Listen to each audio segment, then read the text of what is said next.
Hati-hati ketika nantinya lu mau membeli sepatu gunung, karena di setiap sepatu itu mempunyai masa kadaluarsanya. Di sepatu ini mempunyai tanggal pembuatan. Makanya jangan heran ketika lu mungkin membeli sepatu, baru dipakai 2 bulan, 3 bulan, atau 6 bulan, itu udah mulai copot lemannya. Karena memang mempunyai masanya atau masa kadaluarsanya untuk sepatu itu. Dan sekarang, gue lagi di tempat pembuatan sepatu yang lagi viral, yang lagi rame di para pendaki, yaitu mereknya Sander.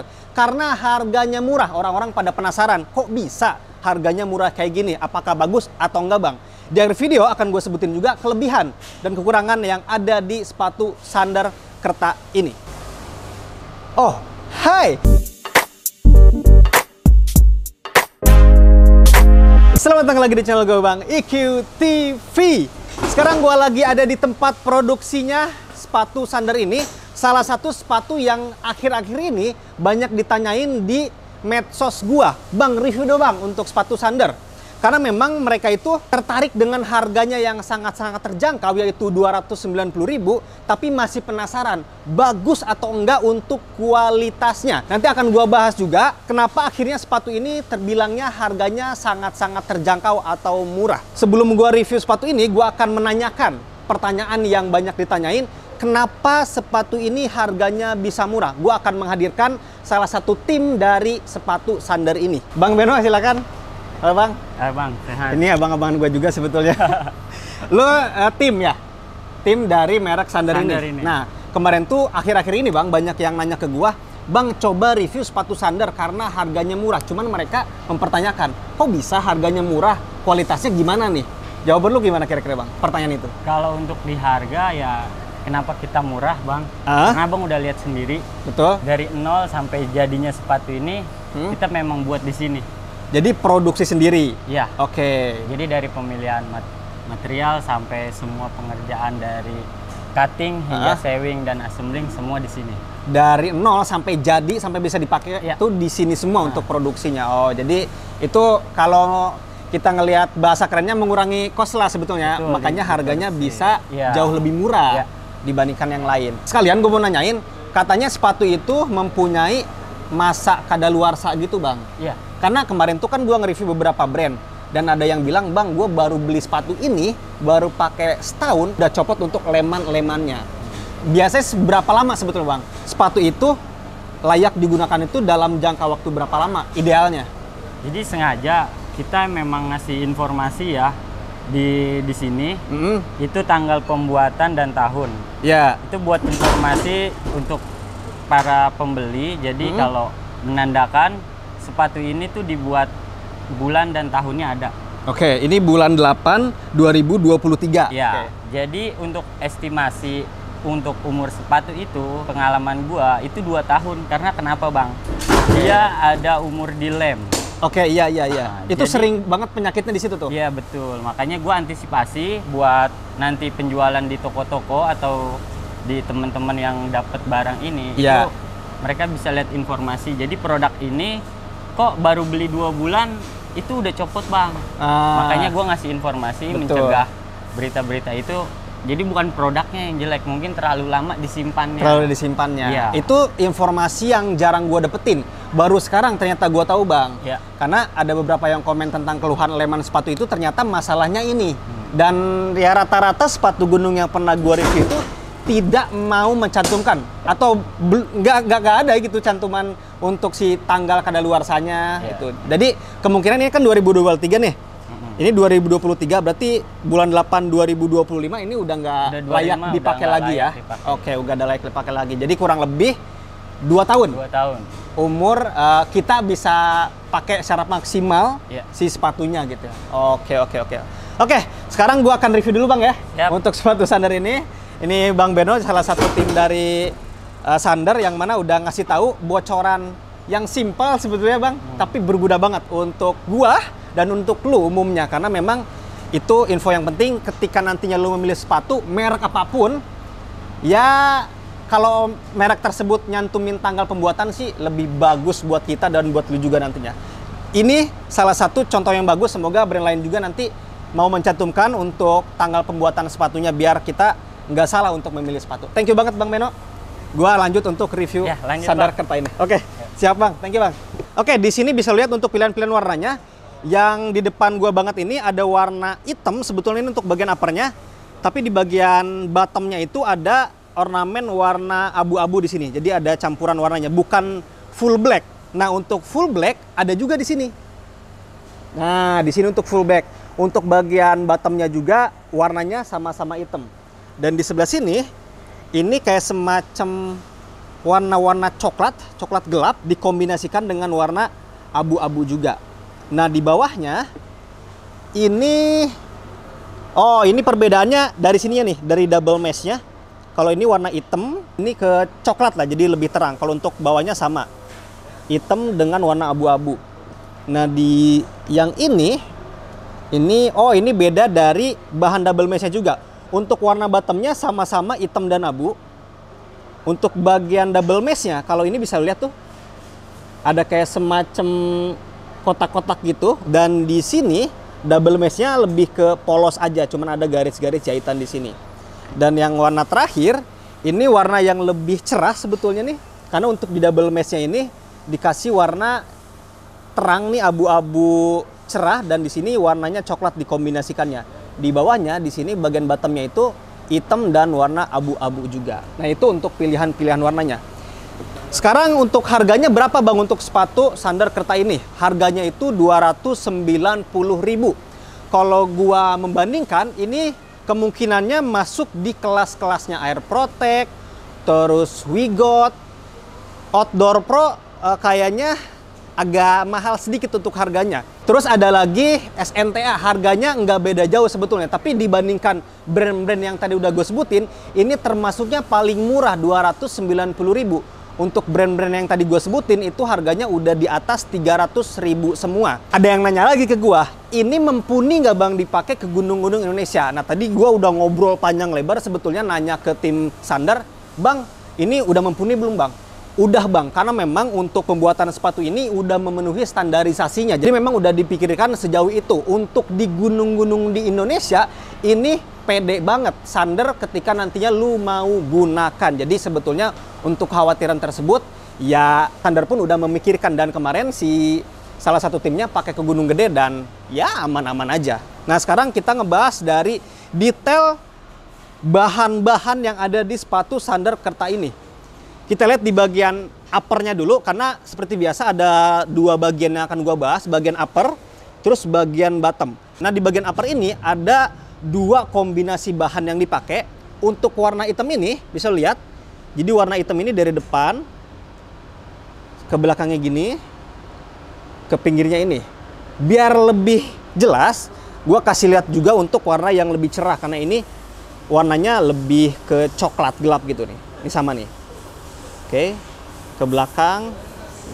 Nah, ini bukan memakai bahan suede. Ini memakai bahan nubuk sintetis. Kalau kemarin lu ngeliat video review gua sepatu Eiger Pollock, itu pakai bahan nubuk juga, tapi itu kulit asli. Kalau ini pakai nubuk sintetis, yang mana ini nubuk buatan. Jadi bukan dari kulit hewan asli. Kayak lembut banget tuh, rata banget, kayak warnanya pun jadi lebih solid untuk nubuk sintetis yang dipakai di sini. Pinggirnya hampir ke tengah sini ini pakai bahan double mesh. Tujuannya biar lebih breathable. Jadi ketika kaki lu nantinya masuk ke sepatu ini tidak terlalu gerah. Makanya di sini dikasih kayak semacam double mesh untuk sirkulasi udara juga. Lidahnya juga sama, sampai ke pinggir sini juga sama. Belakang dan di bagian belakangnya ini pun masih sama memakai bahan double mesh. Sepatu ini sebetulnya belum waterproof karena di brand-brand lokal itu khususnya ada sepatu gunung yang waterproof dan ada yang belum waterproof. Tapi kalau kita ngelihat harganya, ya pasti ini belum waterproof. Kalau emang lu pengen sepatu waterproof, ya lu pun harus mengeluarkan budget yang lebih tinggi. Di sepatu Are pun untuk yang waterproof itu di angka 700.000 lebih. Ini 290.000. Ini ada di jajarannya sepatu yang tadi gue sebutin. Dan sepatu yang gue sebutin itu pun belum waterproof. Makanya kalau emang lu nyari sepatu, ya gue masih percaya harga itu masih berbanding lurus dengan kualitasnya. Ya untuk harga 290.000, lu belum mendapatkan waterproof di bagian upper sepatunya. Di bagian eyeletnya, sekarang kita ngeliat ke bagian eyeletnya nih. Untuk eyelet yang dipakai di sepatu ini memakai tali webbing nylon. Yang mana ini mengingatkan gue kepada Eiger yang kemarin juga. di sini tidak memakai bahan-bahan kayak metal kayak gini. Biasanya kan semuanya nih seragam pakai bahan metal. Nah, sekarang pakai bahan webbing. Dan ketika tadi gua tanya sebetulnya ke orang-orang yang ngerti sepatu, kemarin kan gua mengkhawatirkan ke sepatu Eiger itu bahwa oh ini ada ketakutan atau kekhawatiran bakal robek nih atau jebol duluan di webbing. Ternyata lebih kuat memakai webbing untuk pemakaian bahan eyelet di sini, karena dari segi penjahitannya pun lebih benar-benar ketat banget. Makanya untuk pemakaian eyelet kayak gini sebetulnya lebih awet dan ya mungkin bisa lebih ringan juga ke sepatunya, nggak menyumbang bobot yang terlalu berat kalau memang memakai eyelet tali webbing nylon kayak gini. Di bagian atas ini untuk eyeletnya, untuk penguncian tali sebetulnya masih memakai bahan metal di sini. Nah, di bagian belakang sini ini ada tali webbing juga untuk nantinya memudahkan lo memakai sepatu ini, jadi tinggal tarik di sini aja. Dan yang langsung gua kerasa lebih premium itu di bagian busa yang dipakai di bagian lidah sini. Gua kira yang tebel itu hanya di bagian lidahnya aja. Ternyata di bagian dalamnya pun memakai busa yang memang benar-benar tebal. Dan ketika gua baca spesifikasinya, ini memakai Coral Merry Mesh. Jadi memang ketika dipakai itu bantalannya itu emang balik lagi gitu. Kan ada beberapa busa-busa yang ketika ketekan tuh malahan menjadi kempes. Kalau ini bantalnya empuk. Jadi gue ngerasa untuk harga 290.000 sih sebetulnya lu untung banget ngedapetin foam yang seempuk ini. Karena foam ini sebetulnya nantinya akan berpengaruh kepada kenyamanan jangka panjang lu ketika memakai sepatu. Karena kita kan kalau pakai sepatu itu berjam-jam sambil membawa beban ke atas gunung, ketika foam atau busanya nyaman kayak gini, bantalannya sebetulnya ya nantinya akan tidak terlalu mudah sakit ketika pakai sepatu ini di berjam-jam. Jadi untuk pemakaian busa di sini sebetulnya kalau gue bandingkan dengan brand-brand yang tadi gue sebutin, ini sih busanya paling oke sih sebetulnya. Karena gue bisa ngerasain tebalnya kayak gimana dan empuknya kayak gimana juga. Dan di bagian dalam sini masih ada lapisan lembut yang memang nantinya akan sering bergesekan dengan kaki lo. Di sini hampir sama kayak kemarin gue sebutin di Eiger, sebetulnya di sini lembut juga untuk lapisannya. Dan kalau gue pegang ke bagian dalam, coba gue buka dulu. Gue selalu bilang ketika gue pakai sepatu Eiger itu pelukan di bagian dalamnya itu enak. Nah, salah satu faktor kenapa pelukan dalamnya itu enak, di bagian dalamnya itu ada busa yang tebal. Dan memang nantinya akan benar-benar meluk ke bagian kaki lo. Dan ini di dalamnya itu gue akan kasih tahu di sini untuk busa yang tebal itu dari sini nih. Kerasnya dari sini sampai belakang sini itu kerasa busa tebal. Nah, di bagian sini busanya tidak terlalu tebal karena memang untuk sirkulasi udara yang lebih lancar di bagian tengah sini nih. Di bagian depannya sama dengan ini nih. Jadi untuk busa yang tebal yang nantinya akan lebih meluk kepada kaki lo, di batas sini sampai ke belakang. Karena memang biasanya yang lebih kerja keras itu di bagian tumit sini nih. Makanya harus dikasih busa yang memang nyaman dalam jangka panjang untuk pemakaiannya. Kita bahas lidahnya dulu. Ini lidahnya udah nyambung ya. Jadi kalau memang nantinya ada air masuk itu nggak langsung masuk ke bagian dalam, karena memang ada penyambung lidahnya antara lidah dengan uppernya ini. Dan ini pakai tali sepatu yang memang ukurannya ideal. Ini ukurannya kurang lebih 3 mili, jadi tidak terlalu gede dan tidak terlalu kecil sebetulnya untuk ukuran tali yang ada di sini. Sekarang gue bahas di bagian yang penting juga, yaitu di bagian insole-nya atau di bagian dalam sepatu ini. Gue buka dulu untuk insole-nya. Bisa lihat di sini untuk ketebalan insole-nya. Ini tebal juga sih untuk insole-nya nih. Gue tuh selalu memperhatikan insole untuk sepatu-sepatu gunung yang memang harganya terbilangnya terjangkau kayak gini. Dan ini salah satu insole yang menurut gue sih niat banget ya. Ini karena kemarin gue ngebahas ortolet, ini kayak mirip ortolet juga nih untuk bantalan-bantalannya nih. Biasanya tuh untuk sepatu gunung harga terjangkau kayak gini, biasanya pakai insole yang seadanya aja atau tipis aja. Ini terbilangnya niat untuk insole yang dipakai di sepatu Sander Kerta ini. Kemungkinannya sih di semua sepatu Sander nantinya, di semua artikel ya pakai insole kayak gini juga. Ini satu poin yang memang gue suka juga untuk di bagian insole-nya. Ini pakai bahan EvaView. Sekarang gue akan ngebahas perlindungan di depan dan perlindungan di belakang sini. Jadi ini bagian penting juga karena ketika kita naik gunung itu ya pastinya kegiatan yang terbilangnya ekstrim, makanya harus pakai sepatu yang kuat. Di bagian depan sini dikasih perlindungan yang mana di sini terbilangnya lumayan keras tapi tidak keras-keras banget, tapi cukup untuk melindungi jari kita nantinya.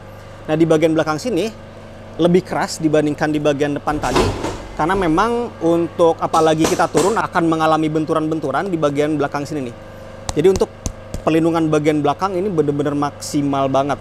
Dan ditambah lagi nanti kita nyambungin ke outsole, di sini ada semacam bumper gitu di bagian outsole-nya. Nanti kita bahas lebih lanjut di bagian outsole-nya. Sekarang kita bahas di bagian bottom-nya. Tadi kan udah ngebahas bagian upper, sekarang bahas di bagian bottom-nya.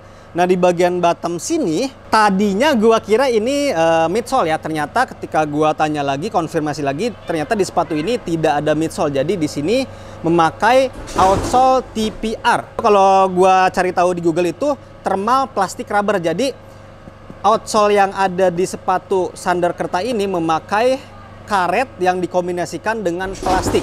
Sehingga ketika nantinya lu coba sepatu ini, sepatunya akan menjadi ringan. Begitupun dengan brand-brand yang tadi gua sebutin itu rata-rata semuanya pakai TPR juga. Cuman ini harganya akhirnya jauh lebih rendah. Tapi yang membedakan lagi di bagian outsole-nya ini ditambahin grip. Jadi ketika lu lihat tuh, di sini gripnya itu benar-benar lentur. Jadi gunanya nantinya ketika lu pakai ke gunung itu, grip yang ada di sini diharapkannya akan mencengkram nanti ke tanah. Jadi yang membedakan dengan brand-brand yang tadi gue sebutin sebetulnya, kayak kemarin gue nge-review yang Air Protect, di bawahnya itu, di gripnya itu terbilangnya masih kaku, masih keras. Kalau ini ada kelenturan yang bisa lu rasain nantinya. Jadi untuk cengkraman di tanah-tanah di gunung-gunung Indonesia nantinya akan lebih ngebantu di bagian outsole yang ada di sepatu Thunder Kerta ini. Yang tadi gue sempat spill yang di bagian bawahnya ini kayak semacam ada brake sistemnya gitu, tapi di sini lebih kepada bumper di bagian belakangnya. Jadi untuk benturan-benturan di bagian belakang, di sini dimaksimalkan oleh Thunder di bagian outsole-nya. Karena tadi kita lagi ngebahas bagian outsole-nya, nah rata-rata itu pendaki itu mendapat masalah itu di bagian leman antara outsole atau antara bottom dan bagian uppernya. Biasanya itu copot antara outsole dan midsole atau midsole dan bagian uppernya. Karena sekarang itu lagi viral banget masalah thriftingan yang kemarin sempat gua sebetulnya omongin juga di review sepatu Eiger itu, ya ketika lu nantinya membeli sepatu itu ada kadaluarsanya. Sepatu ini aja yang baru nih, yang tadi dijelasin Bang Beno itu ya maksimal 2 tahun. Untuk thriftingan kita nggak tahu lagi tuh kapan kadaluarsanya untuk sepatu-sepatu tersebut. Tapi biasanya untuk di sepatu-sepatu luar negeri sih dia mencantumkan tanggal produksinya. Jadi kalau nantinya lu membeli thrifting, lu lihat tanggal produksinya berapa, siapa tahu umurnya udah 4 tahun. Jadi lu kayaknya udah nggak layak lagi dipakai itu untuk sepatunya. Nah, untuk sepatu ini mempunyai tanggal produksinya. Jadi sebetulnya lebih aman banget. Jadi kemungkinannya rusak apalagi di bagian leman itu untuk sepatu Thunder ini nggak bakal terjadi. Asalkan lu jangan belinya di tahun 2026, karena maksimal pemakaian sepatu yang ada di sini yang Thunder Kerta ini kalau kita mengacu kepada tanggal produksinya di tahun 2025. Jadi itu salah satu pertimbangan pinter yang harus lu lakukan di setiap kali lu mau memilih sepatu gunung. Sekarang gua akan cari tahu untuk berat realnya nih. Ini untuk sepatu Thunder yang warna coklat ini. Kita lihat. Untuk beratnya nih 0,95, berarti kurang lebih nggak nyampe 1 kilo lah untuk berat sepatu Thunder Kerta ini. Sekarang gue akan ngomongin kelebihan dan kekurangan yang gue temukan di sepatu Thunder Kerta ini. Kita ngomongin kelebihannya dulu. Kelebihan pertama adalah harganya sangat-sangat terjangkau kalau gue bandingkan dengan brand-brand lokal lainnya. Plus ketika gue ngeliat kualitasnya kayak gini, akhirnya harga 290.000 itu ya benar-benar murah menurut gua. Apalagi gua membandingkannya dengan kayak sepatu yang tadi gua sebutin, Air Protect, SNTA, Wigot kayak gitu-gitu. Kualitasnya sebetulnya ada beberapa poin yang ini di atasnya, atau ada beberapa bagian yang memang ini menang. Contohnya salah satunya yang di insole tadi. Insole itu nggak gua temukan tuh di brand-brand yang tadi gua sebutin. Tapi harganya ini jauh lebih murah, yaitu 290.000. Buat lo yang memang mempunyai budget terbatas atau memang lo masih ragu untuk membeli sepatu gunung dengan harga yang lebih tinggi, ini bisa jadi salah satu pilihan yang tepat menurut gua, karena harganya bisa banget lu jangkau 290.000. Kelebihan berikutnya, gua suka sih di bagian bahan uppernya, terutama di bagian nubuk sintetis ini. Walaupun sintetis, sebetulnya ini bahannya menjadi lebih mewah terlihatnya karena memang teksturnya itu lembut banget nubuk sintetis ini. Jadi gua sih selera banget nih terhadap tampilan bahan nubuk sintetis yang ada di sepatu Thunder Kerta ini. Kelebihan berikutnya yang mana nantinya akan berbanding lurus dengan kenyamanan lu, yaitu di bagian busa yang ada di bagian sepatu ini. Yang tadi gua kasih tahu untuk bagiannya mana aja, yang pasti busa yang dipakai di sini itu mempunyai bantalan yang akan ngebuat gua nyaman ketika memakai sepatu ini berjam-jam. Balik lagi ya, untuk harga 290.000 ini sih busanya terbaik. Kelebihan yang berikutnya di bagian outsole-nya ini kan sama-sama memakai insole TPR dari brand yang tadi gue sebutin. Tapi di bagian gripnya ini dikasih karet yang lentur dan memang nantinya akan ngebantu ngegigit ke tanah yang diinjak oleh outsole ini. Plus di belakangnya di sini dikasih stopper brake system juga untuk bumper di bagian belakangnya.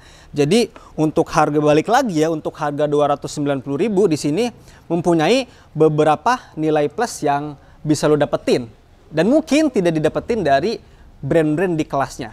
Kelebihan yang terakhir tentunya di bagian insole-nya. Ini untuk insole-nya terbilangnya niat karena memang balik lagi yang tadi harganya terjangkau, dikasih insole seempuk ini dan gua jadi nostalgia ke insole-nya Ortholet. Jadi ini insole terbaik di kelas sepatu ini.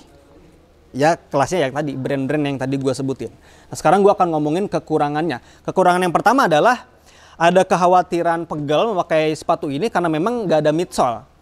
Tapi kalau memang kita ngeliat insole yang dipakai di sini, itu sebetulnya ngebantu ngasih bantalan yang empuk. Gua tuh sebetulnya pernah nyoba sepatu yang memakai midsole dan sepatu yang tidak memakai midsole. Biasanya untuk sepatu yang tidak memakai midsole itu ya tidak ada bantalan gitu untuk di bagian tengah sini. Karena midsole itu semacam shock breaker. Jadi kalau emang shock breaker itu ketika dipakai sambil membawa beban itu lumayan ngasih bantalan. Tapi untuk di sepatu ini belum ada midsole-nya. Kita lihat apakah Thunder nanti akan menyuguhkan yang memang untuk seri-seri selanjutnya dengan include midsole mungkin, atau nantinya akan menjadi waterproof sepatunya, nanti kita lihat juga. Karena untuk sepatu ini belum waterproof. Kekurangan yang berikutnya di bagian eyelet-nya, sebetulnya kan tadi gue diskusi ini akan lebih kuat ya. Ketika tadi gue diskusi sama pakar-pakarnya sepatu gunung, pakai eyelet model webbing kayak gini sebetulnya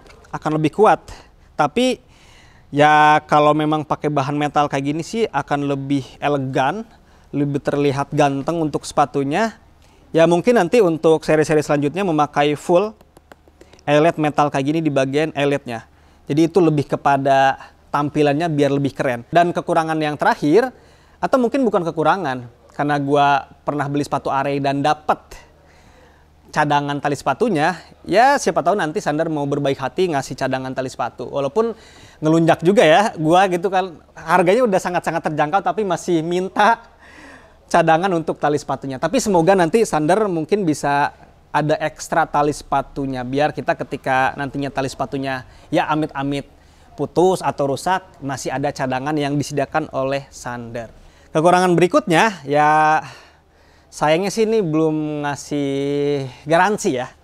Kalau gue pernah lihat itu sepatu mereknya Moxawear itu kan ngasih garansi di sepatunya, kita ngerasa aman banget tuh.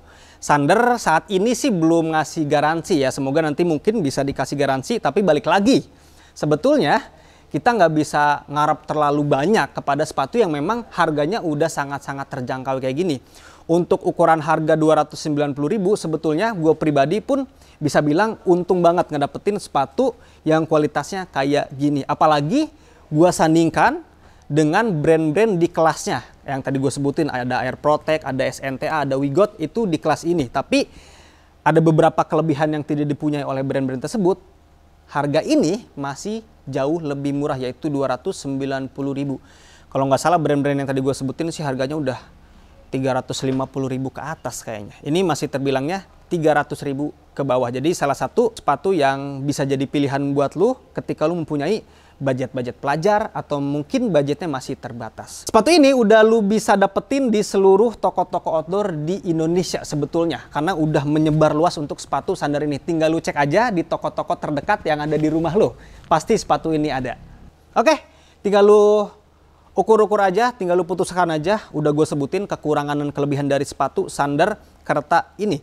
Yang pasti gue ingetin lagi, ketika nantinya lu membeli sepatu sandar Kerta ini atau semua artikel sandar, lu lihat dulu untuk tanggal produksinya kapan. Menurut tim dari mereknya Sandar, maksimal sepatu ini bisa digunakan dengan aman yaitu di umur 2 tahun aja. Lebih dari itu mungkin tidak direkomendasikan lagi.